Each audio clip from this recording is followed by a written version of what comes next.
Baik, bismillahirrahmanirrahim. Assalamualaikum warahmatullahi wabarakatuh. Jumpa lagi dengan saya di Abil Maiwa Channel. Jadi teman-teman, channel ini merupakan channel pendidikan tempat kita berbagi tentang aplikasi pendidikan, Microsoft Office, serta tips dan triks komputer. Jadi pada video kali ini teman-teman ya, kembali lagi admin akan mencoba mengupdate informasi terbaru seputar perkembangan P3K Guru, khususnya solusi penempatan bagi P2 dan P3 jika di sekolah induk misalnya terdapat 2 formasi dan ada 4 guru honorer yang terdiri P1, P2, P3. Jadi kalau kita perhatikan di P3K Guru 2023, kalau mekanisme penempatannya kita lihat ya, P1 pasti menang banyak Bapak Ibu ya. Sudah jelas ya, sudah sangat jelas P1 itu pasti menang banyak. Nah, jadi pertanyaan sebenarnya, bagaimana sih potensi untuk P2 dan P3? Oke, ini yang kita mau bahas di sini. Langsung saja Bapak Ibu, kita to the point. Solusi penempatan untuk P2 dan P3. Nah, di sekolah induk 2 formasi dan ada 4 guru honorer. Kita cukup di sini saja Bapak Ibu ya, tidak usah kita terlalu jauh. Nah, di sini kita lihat ya. Nah, jadi untuk mekanisme seleksi P3K Guru 2023 nantinya, yang paling diutamakan ya pastinya guru PG 2001, karena ada 2 mekanisme Bapak Ibu. Yang pertama itu adalah penempatan, yang kedua adalah seleksi menggunakan CAT. Nah, jadi urutannya seperti ini, sudah sangat jelas. Jadi penempatan khusus untuk PG 2021 atau P1. Jika masih tersedia formasi, maka seleksi menggunakan CAT untuk THK2 atau P2, kemudian P3, kemudian P4 atau pelamar umum. Nah, logikanya kan seperti itu. Jadi diurut ya. Pengurutannya kan seperti itu Bapak Ibu ya. PG1, kemudian THK2, guru honorer masa kerja 3 tahun ke atas, lulusan PPG non ASN. Kan logikanya seperti itu ya. Oke. Nah, kemudian kita lanjut lagi di sini. Nah, ini dia mekanisme penempatan guru lulus PG tahun 2021. Jadi Bapak Ibu, individu itu ditempatkan di tempat tugas masing-masing sepanjang kebutuhannya tersedia Bapak Ibu ya. Apabila tidak terdapat kebutuhan di tempat tugasnya, maka akan ditempatkan pada satuan pendidikan yang membutuhkan. Logikanya kan seperti itu ya.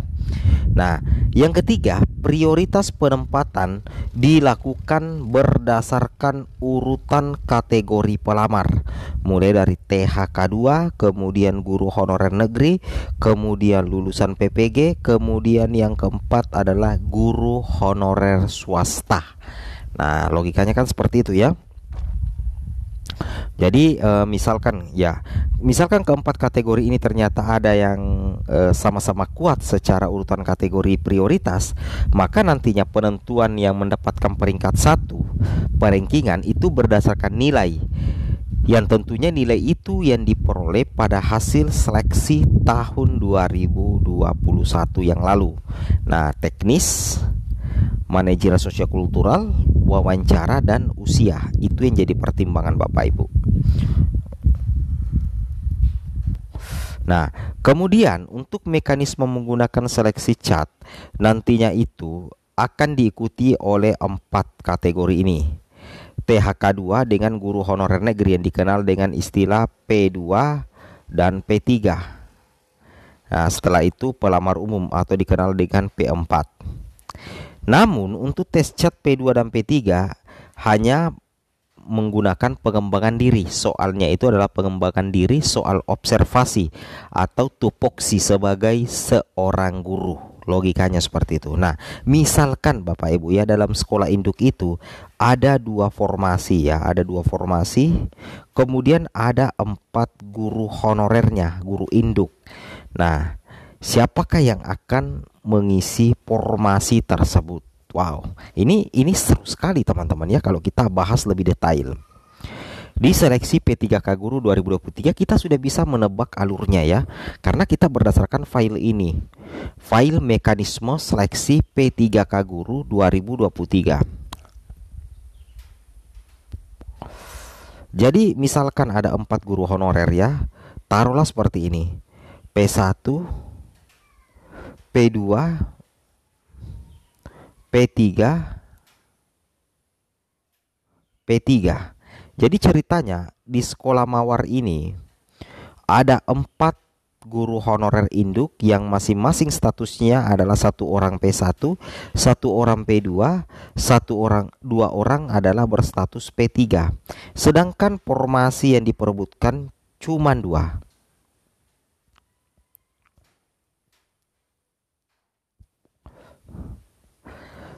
Formasi yang diperebutkan ini cuma 2 Bapak Ibu ya.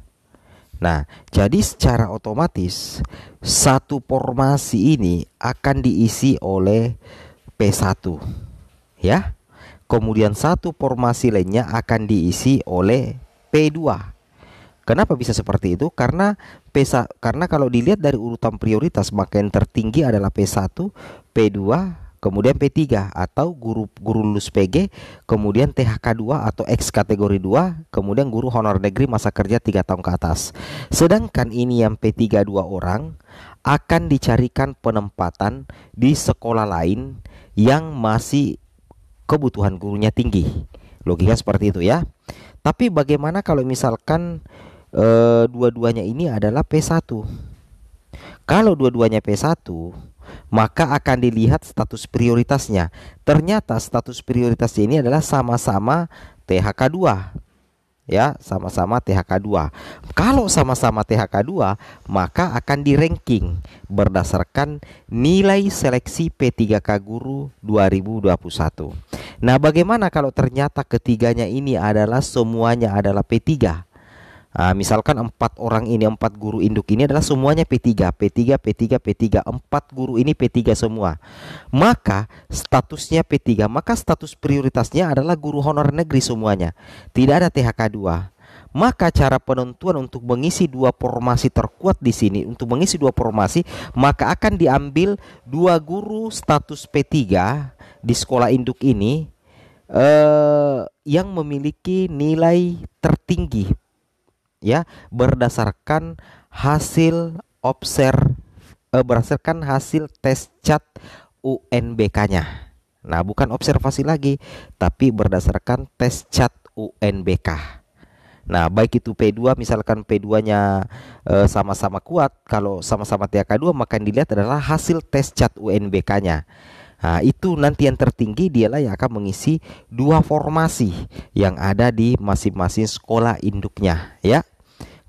Kecuali kalau misalkan nanti ada P1 dari sekolah lain yang di sekolah induknya itu tidak ada formasi. Nah, otomatis dia bisa masuk di sini juga, teman-teman. Tapi tidak akan menggeser P3 itu. Tapi mudah-mudahan saja Pemda mengajukan formasi semaksimal mungkin. Logikanya kan seperti itu ya. Kami tidak usah bahas terlalu jauh karena kita masih menunggu juknisnya Bapak Ibu ya. Oke, kita masih menunggu juknis.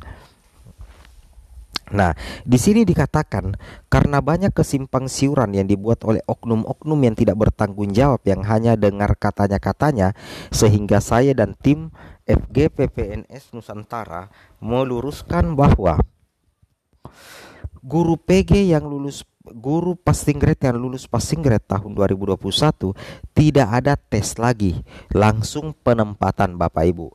Meskipun tidak mengajar atau dapodiknya tidak ditemukan, tetap diangkat menjadi ASN P3K. Kecuali apa? Kecuali meninggal dunia atau sudah lupa ingatan. Logika seperti itu ya. Oke, kemudian lanjut. Yang kedua adalah honorer negeri TMT sebelum Juni 2020, 2019, 2018, 2017, 2018 sampai 2004 hanya mengikuti tes CAT observasi, yang artinya kegiatan sehari-hari dalam mengajar itu yang dipertanyakan. Misalnya contoh soal, apakah selesai mengajarkan Anda melakukan refleksi. Ini yang kategori ini itu dikatakan P2. Ini dikatakan P2 dengan P3. Kemudian non ASN terdiri dari PPG yang belum pernah mengajar, tidak mempunyai dapodik dan hanya memiliki sertifikat pendidik boleh ikut tes. Guru swasta yang sudah lama mengabdi dan mempunyai dapodik, juga guru negeri TMT Juli 2020, 2021, 2023 wajib mengikuti tes CAT pengetahuan seperti tes CAT 2021 tanpa afirmasi kecuali yang cerdik dan disabilitas sesuai ketentuan Panselnas. Oke ya, semoga bermanfaat. Assalamualaikum warahmatullahi wabarakatuh.